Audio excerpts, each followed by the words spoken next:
Welcome back to ParentingU. I'm Stephanie, and we are here with you every step of the way on this amazing journey we call parenting. Today, our episode's all about hormones and healthy eating. We're welcoming Dr. Lisa Lee, a pediatrician with Our Lady of the Lake Children's Health. Well, I'm so glad you're here today. Thank you for joining us. Thank you for having me. I'm really excited to talk about this because I feel like as a mom of a 10-year-old, I'm constantly having conversations about that's a lot of sugar, or we need to eat some more protein. And sometimes it just feels like a shot in the dark of like what I think feels right. So I'm excited to talk about healthy food choices, good routines, especially for this older age group. So we'll get started. Why don't you just tell us a little bit about yourself? Okay, I am a 25-year board-certified pediatrician. I have practiced in California for 11 years, and now we're back in my home state. I have twins, boy and girl, who are almost 15, and I have an older son who's 21, about to graduate college. That's exciting. So you're in the thick of the teen years. Absolutely. Well, like I said, today we're going to talk about healthy food choices. And this year, on this season, we're talking specifically tweens and teens. So why don't you kick us off with just a little bit about nutritional needs of this age group, about 10 to 18. How are they transitioning through puberty into the teen years, and how does food support that? So definitely just like the daily caloric intake of teens and tweens are going to be different than your toddlers and your adults. I believe just increased activity, increased growth rate, and their body composition changes are going to allow them to have a more lenient caloric intake compared to adults and toddlers.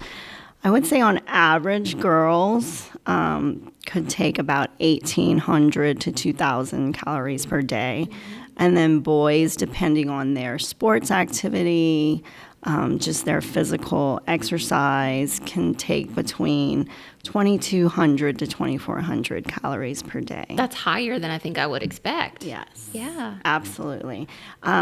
Taking into account their bone growth at this age, their body composition changes with the hormone changes, all of that plays a factor into their caloric intake. Yeah.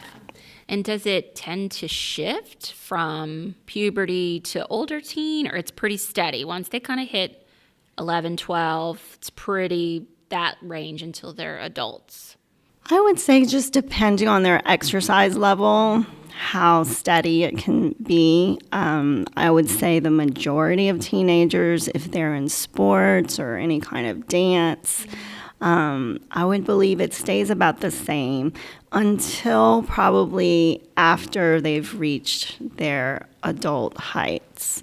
So for girls, being that they start puberty earlier and probably end it earlier than boys, I would probably say like around 15 to 16 years old, they should probably have already stabilized.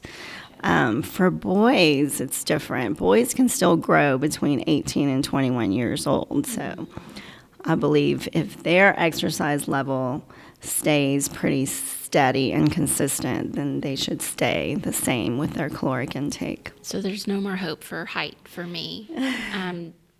Okay. Unfortunately, no. So we talked about puberty and kind of, we all know hormones change during that season. How does that affect the food we eat or how we approach food? Like, are there certain times or certain ages where we need to get more protein, more carbs, more fat, or more sugar? Like, do hormones play a role in that at all? Well, there are hormones that affect your appetite, and I believe that's consistent throughout your whole life. So for teenagers, because they tend to not get enough sleep, and then they tend to not have enough time to eat breakfast or have a sit-down meal with the whole family, then it's really just getting them used to picking better snacks better little meals. And so the protein is, of course, very important. We try not to do so much processed meat as your protein, but maybe a lean turkey or a lean chicken. And then for carbohydrates, I always feel like that's a very important part of their meals, especially before any kind of sports events, before a big long test, whether it's the ACT or SAT. It's always wise to have a carbohydrate before your test because that gives your brain power, and that's the way to go. I like that. Sometimes you hear carbs are bad, no carbs give you power. Right. Tell me a little bit about routines. So you mentioned teens tend not to get a lot of sleep, and we actually are talking about sleep in another episode we're doing. And so that episode's a lot about routines. So are there certain routines about eating that help for optimal kind of energy and stabilization throughout the day? So I would probably start off like first thing in the morning. I know my teenagers don't have enough time to sit down and eat breakfast. They barely wake up enough to get in the car fully to dressed. to go to school. So we try to plan ahead of time, whether it's a snack they can grab on the way, eat in the car while their dad is driving, or we'll have something cooked for them in advance. So whether it's like a cheese and a salami kind of snack, sometimes they want a croissant, sometimes I try not to do the cereals so much because they have so much sugar. And of course, it's very messy in the car. Yes. But they will all sometimes binge on cereal, and I can't stop them from that. But we do try to do, whether it's a boiled egg or whether it's, I'll have some bacon sometimes. So, protein is probably something worthwhile to have in the mornings, because it's something that's going to last them until lunchtime, at least, in school. So I feel like just grabbing something substantial and not just a pack of chips for breakfast or, a bag of candy. I feel like that's not enough protein, not good calories for them, kind of wasted calories. Yeah. What about the kids who don't want breakfast or say they're not hungry? So then I tell them you better pack a protein bar or a cereal bar because more than likely you will be hungry before lunch comes. And so you can just take some bites in between class, so. Okay, so what about lunch? So for through lunch, the middle of the day. Yeah, most of the time they're going to be eating school lunches.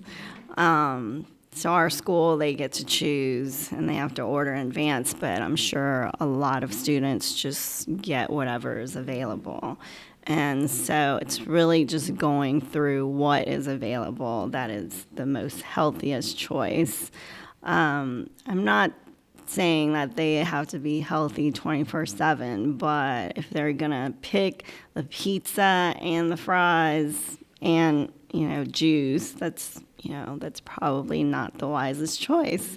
So we at least try to have a vegetable, whether for them, if they're doing they can cut up celery sticks, carrot sticks, get low-fat ranch dip, grapes and fruit. They love all that. Hopefully the schools are able to provide that every day. It's hard to say, but really it's just teaching your kids to make better choices. And if they don't have that choice in front of them, then, try to choose as wisely as possible. Yeah.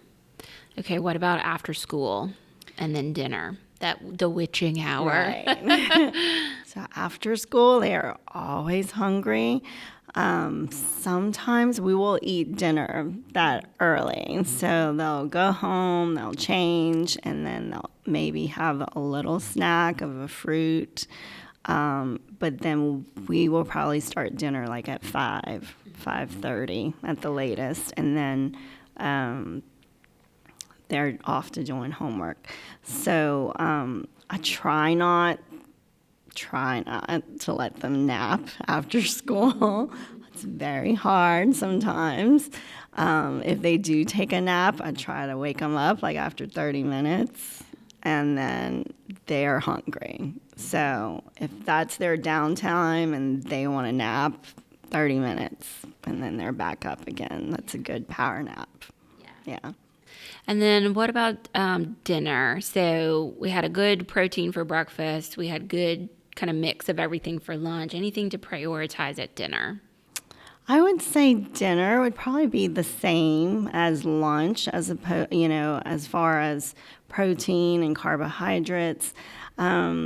They always preach that you should kind of look at your plate as a circle, and then half of that plate should be your fruits and vegetables, and then the other quarter should be your lean protein, and the last quarter is going to be your carbohydrate.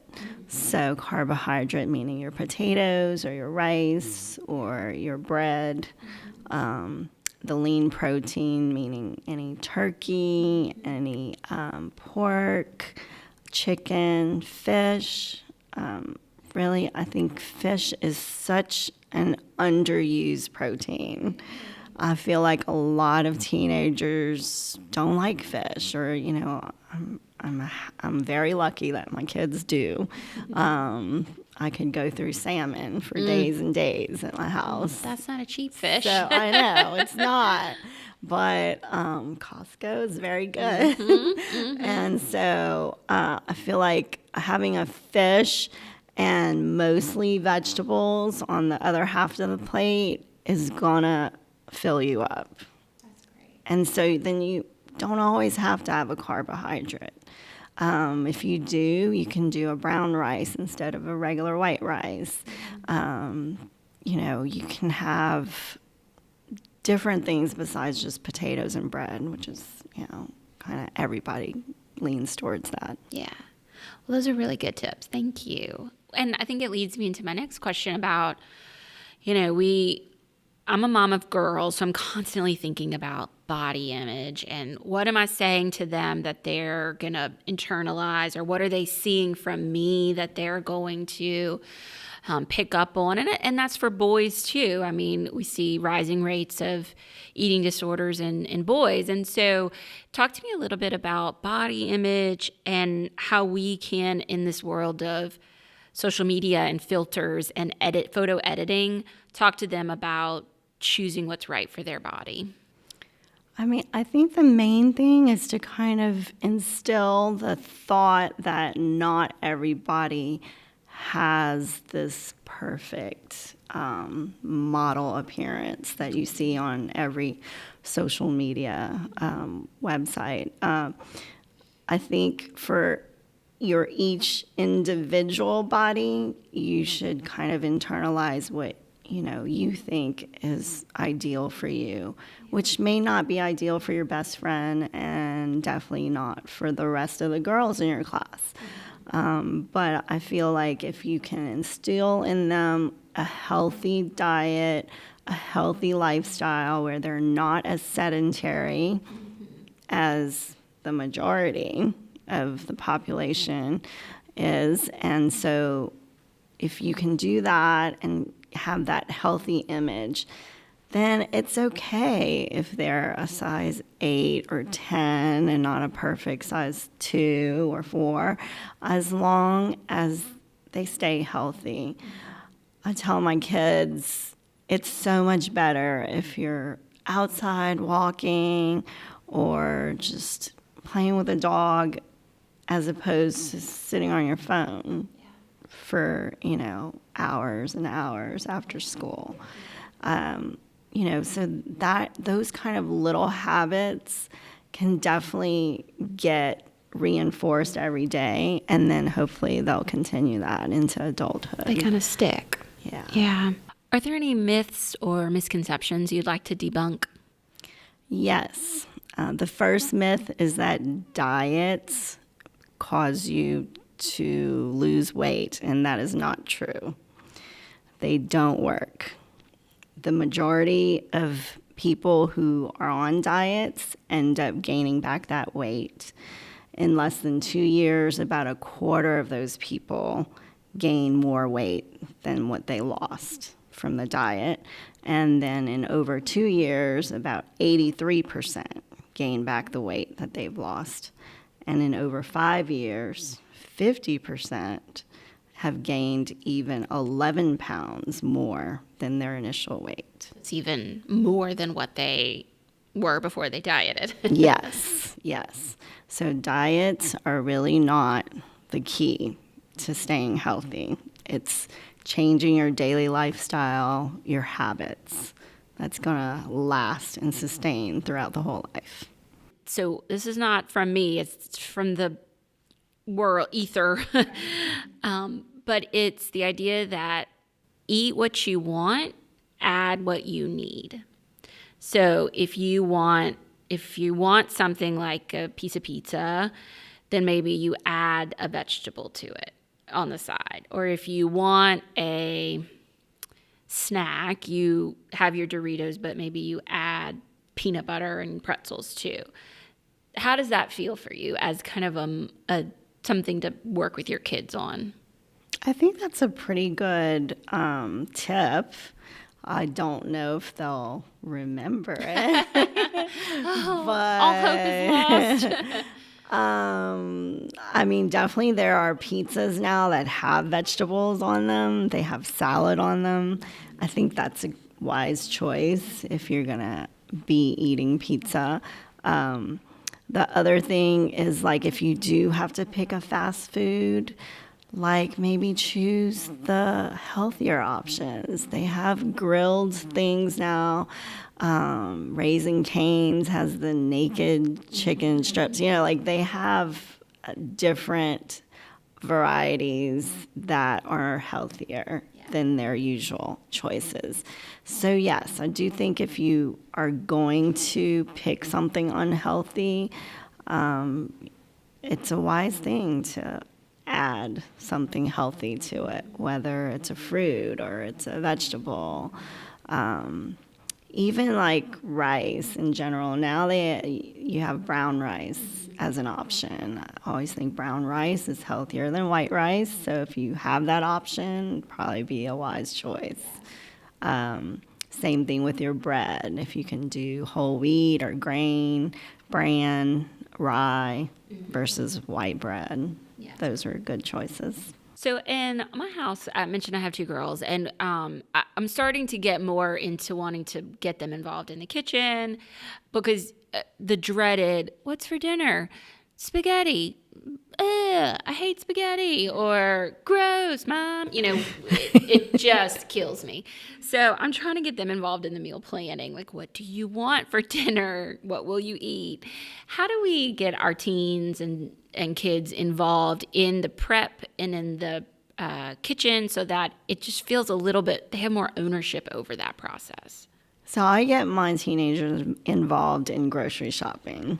So when we go on the weekends, I take them with me and I ask them, what do you guys want for breakfast, lunch, dinner, like this coming week? Let's go picking your choices, because really if they don't like what I choose and they weren't there to give me that opinion, then, it's kind of on me. And I tell them, okay, well, if you can't make it to the shopping trip, then you need to text me what you want and I'll buy it. I like that, putting it in their court yes, a little bit more. Yes. Mm-hmm. And then throughout the week, like they'll tell me, hey, we ran out of this. So I'll try to refill it before the end of the week. But I think just getting them involved in choosing the fruits that they want, the vegetables that they want, fish, meat, they're not big sandwich eaters, so I don't make a lot of sandwiches. But I feel like if and one of their school projects had them cooking a whole dinner for us, like from A to Z, so we weren't able to help at all in the kitchen. How scary was that? They had to go grocery shop and they had to plan it all. They did really well, but then they realized, gosh, that's a lot to do. Like to plan a meal, to cook it and have it all ready for the kids to come home from school every day. And then clean it up and then do it again tomorrow. And they had to clean it up too. So it was a very, very good school project. I feel like every teenager should do that at least once. True or false? Is it bad if your meal plan looks pretty similar week to week? Like if they're picking what they like, and just say there's maybe 4 to 6 things that they like that are relatively good. Tacos, whatever. Is it okay if you eat that again and again and again? Like, do we have to have a lot of variety? I don't think so. And especially with picky eaters, I don't think, as long as those varieties are healthy in general, I think it's okay to have. Now, of course, when you go eat out, I think that's the time for them to maybe experiment and try something different. And then maybe if they liked that item, they could add that to the weekly planning. But I feel like as long as your weekly meals aren't always pizza, spaghetti, chicken nuggets. Yes, chicken nuggets, fried chicken, then I think that's okay. I feel like we always have we try to have these strict rules, but they don't ever stay, so they don't ever stick. And it's just teaching the kids to really know how to make wise choices. So a lot of the times as they get older, especially when they're driving, they're going to be picking fast food. They're going to stop by and get something fast before their next activity. So it's just teaching them to choose, even in fast food restaurants, even in normal restaurants, there are better choices. It's very clear sometimes at restaurants that the kids menu is filled with all the most probably unhealthiest things because it's convenient and it's what they like. What are some tips for parents to help them choose off the bigger menu or to kind of make what works for them? Well, I can tell you from my experience, my twins, who are a boy and girl, will probably choose an adult or just off the regular menu item that is healthier and they both like and they can share it, as opposed to choosing from the kids' menu. And really, if you can maybe give your kids that option. Hey, you don't always have to choose from the kids' menu. If you like something, maybe Mom and I can share it with you, we can share it together. So it's like I don't force them to pick from the kids' menu.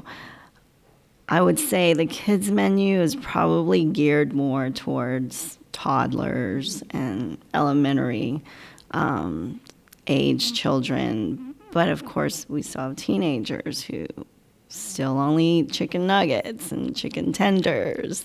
So I feel like it's just giving them that choice of picking whether they may notice it's a more expensive item on the menu, but you can just tell them, hey, it's a wiser choice. You guys can share it with me. You can bring some leftovers right. home. You can pack it for lunch the next day. I think that's always a better option. And then they feel better. Because, my kids will look at prices and be like, okay, well, the kids' menu is like half price. And I'm like, it's okay. If you choose something healthier, we're okay with that. We mentioned busy schedules, lots of activities. Any advice for parents on packing healthy snacks, kind of getting in the right food on the go? So always try to prepare the day before. So like the night before, if I know they have a football game or if they have dance practice, theater practice, we try to prep the fruits or the vegetables, have it ready in your little Tupperware cases or Ziploc bags and just grab it the next day. I feel like planning is probably a big part of teenage life. And if you don't plan, that's where those bad habits start picking up. So easy for them to go look in the pantry for a bag of chips or a bag of candy and just bring that. And then they will realize if you eat a whole bag of candy, yes, you get that big high sugar rush for like an hour, but then you like crash and you're so tired, you've got this brain fog, so they know. And I think a lot of kids who are so used to that are just, consistently in that kind of fog area. And so when they start changing their habits and changing their daily exercise activity, everything improves in the long run. What are you seeing in clinic as regards to eating habits or questions from parents about food or weight or eating that you want to maybe give some advice to our audience about? So I get a lot of questions about how can we change their habits if they are constantly on the video games or if they don't like a sport, they just want to sit at home.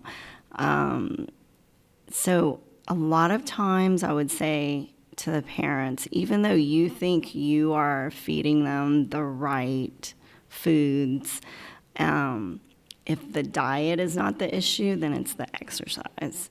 So if the parents aren't home when the kids are home after school, the kids have that window of time, whether they could be sleeping, playing video games, snacking.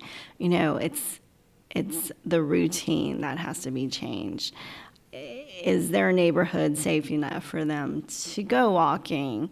Whether it's with friends or people in the neighborhood, could they go walking around the block with one of them?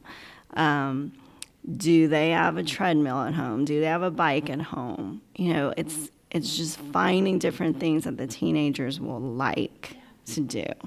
And if video games are like the last option, it's really just going to be cutting off that screen time, and I tell them 2 hours a day. So that includes telephone, iPad, TV, video games.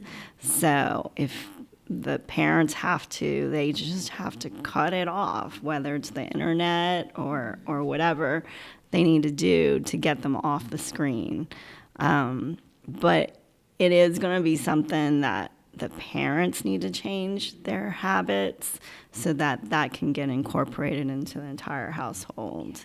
It's not just the kids. It's the whole family that needs to get involved. We had an episode last season when we talked about healthy eating for younger kids, and we talked about more is caught than taught. So if the family is doing and eating and exercising activity, whatever it may be, they tend to come along a little bit easier. Right, exactly. Yes, so if you started in childhood and toddler age, hopefully that would keep that habit alive in teenage years, because if they weren't ever into sports as a younger child or they weren't interested in anything, then I feel like they don't really find their little niche of what sport they want or what activity they really like. But it's not too late. You can start now. Exactly. Habits can begin anew anytime. Well, are there any resources or places that you would recommend parents checking out, maybe meal plans or other ideas on how to incorporate this? Yes, the AAP website has very parent-friendly advice for meals, and then also the NIH has very good meal tips for everyone. Good. Okay. Well, is there anything else you'd like to share to help encourage our parents? I had one other thing. A lot of people think drinking diet drinks are healthy. And just in my research, I feel like those artificial sweeteners are not the best. And even though they come out with all these different kinds, whether it's stevia and, I think the newest one. So I feel like all those Coke Zeros, diet, everybody feels like, oh, well, that's healthy because there's no sugar. But there's tons of artificial sweetener in it. And in the long run, they have shown that these artificial sweeteners can increase your risk of stroke, increase your risk of heart disease, and the risk of death overall. So I feel like a lot of teenagers are already thinking that they're healthy because they're drinking diet drinks and sugar-free things. But the artificial sweeteners are not always the best. That's a really good piece of advice. Well, thank you so much. This was really informative, selfishly for me as I enter the tween and teen years, but really appreciate everything you told us today. Thank you. Thank you so much for having me. It's always a pleasure. Thanks again for joining us today. All of the resources will be linked in the show notes for you. And if you know somebody where meal times have become a battle, we hope you share this episode. We'll see you next time.